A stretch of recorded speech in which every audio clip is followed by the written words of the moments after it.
శ్రీకాకుళం జిల్లా ఇచ్చాపురం పట్టణంలో వెలుగు చూసిన ఈ ఘటన మానవత్వాన్ని మేలుకొల్పేలా ఉంది. సమాజంలో మనుషుల మధ్య జీవిస్తున్నప్పటికీ కొందరి బాధలు ప్రపంచానికి తెలియకపోవచ్చు అనే నిజాన్ని మరలా గుర్తు చేసింది ఈ ఘటన. ఇది కేవలం ఒక ప్రమాదం లేక ఒక అదుపు తప్పిన పరిస్థితి కాదు. ఒక తల్లి మానసిక ఆందోళనలు ఎలా ఒక చిన్నారి బాల్యాన్ని బంధించాయో చూపించే ఒక హృదయ విదారక కథ.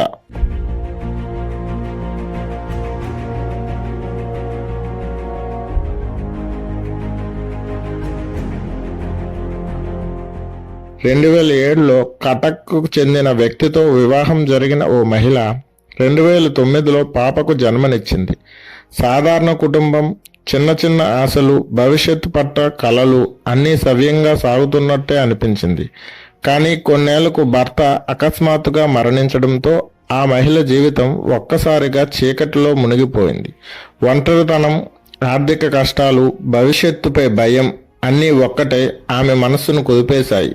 భర్తను కోల్పోయిన దుఃఖం, పిల్లలను ఒంటరిగా చూసుకోవాల్సిన బాధ్యత, ఎవరు అర్థం చేసుకోలేని అంతర్గత ఆందోళనలో ఆమె మానసికంగా బలహీనపడడం మొదలైంది. ఇదే పరిస్థితి ఆమె తన పాపకు ఎంతగానో ప్రేమించేది. కానీ ఆ ప్రేమే కాలక్రమంలో భయంగా మారింది. కూతురు 2022లో యుక్త వయస్సుకు రాగానే తల్లిలో అనుమానాలు పెరిగాయి. బయటికి పంపితే కూతురికి ఏదైనా ప్రమాదం జరుగుతుందేమో, మనకు మగదిక్కు ఎవరూ లేరు ఆమెను కాపాడడానికి అనే భయాలు ఆమె మనసులో వెంటాడాయి. ఆ భయాలు ఆమెను ఒక హద్దు దాటేలా చేశాయి. ప్రేమగా కాపాడాలనుకున్న తల్లి తెలియకుండానే తన కూతురికి ప్రపంచంలో బంధించింది. పాప చదువు ఆపేసి బయట ప్రపంచం నుంచి దూరంగా ఉంచి 2 సంవత్సరాలు ఒక చీకటి గదిలో ఉంచింది. ఆ గదిలో కాలం ఆగిపోయింది. బయట ప్రపంచం నవ్వినా, ఏడ్చినా, మారినా ఆమె ప్రపంచం మాత్రం చీకటి గదిలోనే నిలిచిపోయింది. చిన్నారి ప్రపంచం ఒక చిన్న గది, ఒక చిన్న కిటికీ, తల్లి భయాలు మాత్రమే. ఈ విషయం స్థానిక అంగన్వాడీ కార్యకర్తకు తెలిసే వరకు ఎవ్వరూ ఈమె బాధను చూడలేదు. ఆమె వెంటనే పై అధికారులకు సమాచారం ఇవ్వడంతో ఈ విషయం వెలుగులోకి వచ్చింది.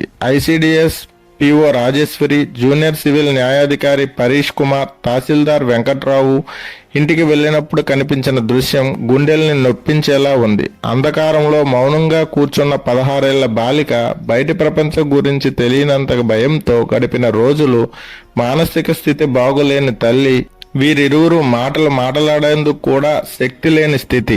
అధికారులు వెంటనే కౌన్సిలింగ్ చేశారు. వారి స్థితి చూసి ఒక్క క్షణం కూడా ఆలస్యం చేయకుండా చర్యలు తీసుకున్నారు. బాలికను శ్రీకాకుళం స్టేట్ హోమ్కు తరలించారు. అక్కడ ఆమెకు కేర్, భద్రత, చదువు, కొత్త జీవితం అందుతుందని తల్లిని వైజాగ్ కేజీహెచ్కు పంపించారు. ఆమెకు అవసరమైన మానసిక చికిత్స, సహాయం, పర్యవేక్షణ లభిస్తుందని వివరించారు.